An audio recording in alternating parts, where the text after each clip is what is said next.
Mühafizə işi yoldaşlar təkcə gözətçi və xanımlar üçün mühafizəçi işlərindən ibarət deyil. Digər işlər də var. Həmən misal üçün mühafizə rəhbəri işi də var. Misal üçün gəlin bundan bəhs edeyim sizə. Digər mühafizə işləri də var əlbəttə ki. Mühafizə rəhbəri işi zirədədir yoldaşlar. Bu sizdən tələb eləyir ki, təhlükəsizlik sahəsində rəhbər vəzifədə 3 illik iş təcrübəsi olsun və kompüterdə işləmə bacarığınız olsun. Əgər varsa bu özəlliklər ən azı, o zaman düşünə bilərsiniz bu işə müraciət etməyə.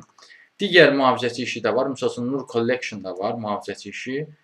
Bu nə tələb eləyir? Bu tələb eləyir ki, sizdən deməli, təhlükəsizlik sahəsində iş təcrübəniz olsun. Amma mütləq şəkildə olmalıdır deyə bir şey yoxdur. Yəni birmənalı olaraq mütləq olmalıdır demir. Yəni narahat olmayın. Zaten əmək haqqısı zəifdir bu işin. Yəni əmək haqqısı 400 manatlıq olan bir işdir.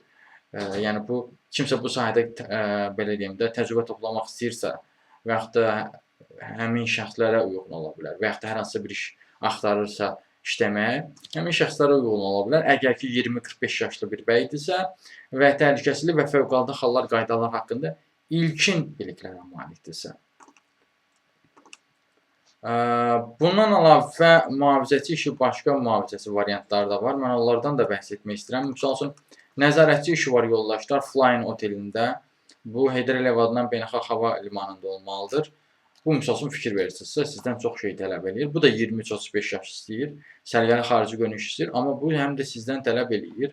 Rus və ingilis dilini ünsiyyət səviyyəsində bilməyi, nəzarət buraxılış məntəqəsində yoxlanış qaydalarını bilməyi tələb eləyir. Kamera cihazlarının iş prinsiplərini bilməyi tələb eləyir. Sonra kamera müşahidə operatoru işi Heydər Əliyev adına müasir təhsil kompleksində də var yoldaşlar. Bu işi 700 manata yaxın verə bilir. Və qeyd edelim ki, uşağınız da varsa, təhsil haqqından 70%lik bir endirim imkanı təklif eləyə bilir sizə. Belə bir özəlliyi də var. Gözətçi işi də var Prime Cotton-da yoldaşlar. Bu isə Heydər Əliyev prospektində olmalıdır. Burada iş təcrübəsi vacib deyil, o qədər. Bayaq az öncə 400 manatlıq bir variantı var, onun kimi vacib deyil. Amma burada nə olmalıdır? Növbəli iş rejimində işləmə bacarığınız olmalıdır. Yaxşı fiziki hazırlığınız olmalıdır. Dözümlülük səviyyəniz olmalıdır. Sənədlərin qeydiyyatı və hesabatların aparılması bacarığına malik olmalısınız. Bunlar qeyd edelim ki, son belə deyim də mühafizə sahəsinə aid olan işlərdir, amma bunlar ən sonlardır. Bu demək deyil ki, elə mühafizə işləri ancaq bundan ibarətdir. Digər mühafizə işlərlə də tanış olmaq istəyirsə və yaxud da fərqli sahələrdəki işlərlə də tanış olmaq istəyirsinizsə, bir sözlə iş tapmanızı çətinlik çəkirsinizsə, onunla bağlı əlaqə vasitəsilə mesaj yaza bilərsiniz. Siz bu videonu harada görürsünüz, orada kanala daxil olun, Toğrul Əzizoğlu kanala.